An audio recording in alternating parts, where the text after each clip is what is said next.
ترکی میں بدعتیں بہت ہیں.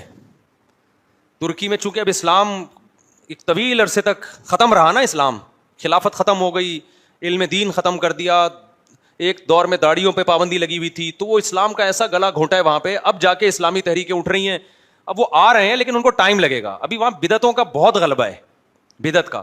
میں نے ترکی میں پہلا رمضان میرا ترکی میں تھا, آپ حیران ہوں گے, میں تراویح پڑھنے کے لیے مسجد میں گیا, رش بے انتہا تھا, مسجد بھری ہوئی تھی نا, اتنا لوگوں میں جوش و خروش, سارے پینٹ ٹائی کوٹ میں تھے لیکن اتنا جذبہ ان لوگوں میں. ہم جب گئے ہیں, ہم سفر میں تھے, بہت تھکے ہوئے تھے, تو ہم نے کہا چلو تراویح پڑھتے ہیں. امام صاحب نے پہلی رکعت اللہ اکبر. اچھا, جو امام تھے وہ شافعی مسلک کے تھے, تو وطر انہوں نے خود نہیں پڑھائے. انہوں نے کہا کیونکہ ترکی میں سارے حنفی لوگ رہتے ہیں, تو وطر ایک حنفی امام کو انہوں نے آگے کیا. یہ ہمیں پازیٹیو چیز نظر آئی کہ اپنا مسلک تھوپا نہیں انہوں نے. تو اب کیا ہے کہ جب انہوں نے نماز پڑھانا شروع کی نا, تراویح کی پہلی رکعت اللہ اکبر ہم نے نیت باندھی, ہمیں بس ضالین کی آواز آئی. آگے کیا ہوا, آگے جنہوں نے تلاوت کی وہ اس سے زیادہ عجیب ہے. وہ تلاوت یہ کی, ولا اعبد ما تعبدون ولا انتم عابدون ما اعبد لكم دينكم ولي دين, رکوع میں چلے گئے. میں سوچ رہا ہوں یہ کون سی سورت پڑھی ہے انہوں نے, کہاں سے شروع کیا ہے. سب ساتھی ہمارے یہ سوچ رہے. اگلی رکعت میں ولا الضالین کے بعد لم یلد ولم یولد ولم یکن له کفوا احد, رکوع میں. 2-4 رکعتوں تک تو ہمیں پتہ ہی نہیں چلا یہ تورات پڑھ رہے ہیں, انجیل پڑھ رہے ہیں, کہاں سے پڑھ رہے ہیں. قل یا ایھا الکافرون سے بھی شروع نہیں کر رہے تھے, ایک تو نا قل یا ایھا الکافرون سے شروع کرتے, بیچ سے ولا اعبد ما تعبدون ولا انتم عابدون ما اعبد لكم دینکم, 3 آیتیں آخر کی. پھر جب تیسری رکعت پڑھی ہے تو بھی ولا اعبد ما تعبدون ولا انتم عابدون ما اعبد لكم دینکم ولي دین.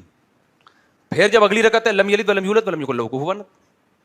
2-4 کے بعد میں پتا چلا بھائی یہ قل واللہ بھی آدھی پڑھ رہے ہیں اور سورہ کافرون بھی آدھی.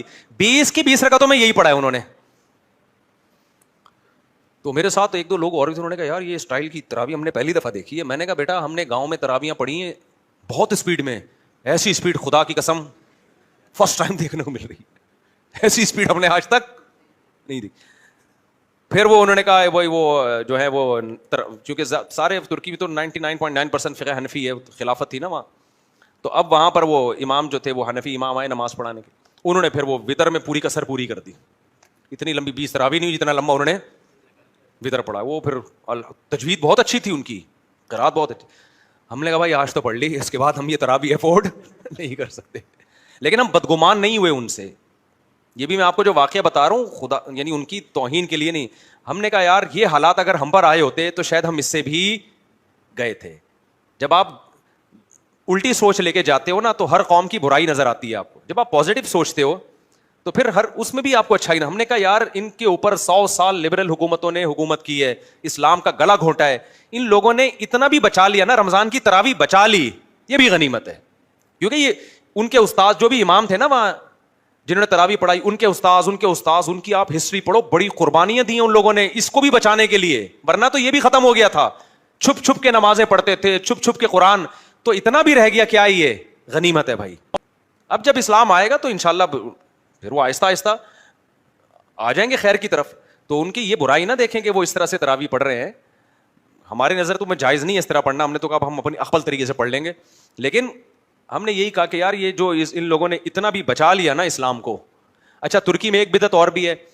ہوتا یہ ہے کہ جب امام فرض نماز پڑھاتا ہے نا تو ایک مؤذن یا جو اقامت پڑھنے والا پیچھے بیٹھ کے لاؤڈ اسپیکر پہ سبحان اللہ سبحان اللہ سبحان اللہ ایسے پڑھ رہا ہوتا ہے.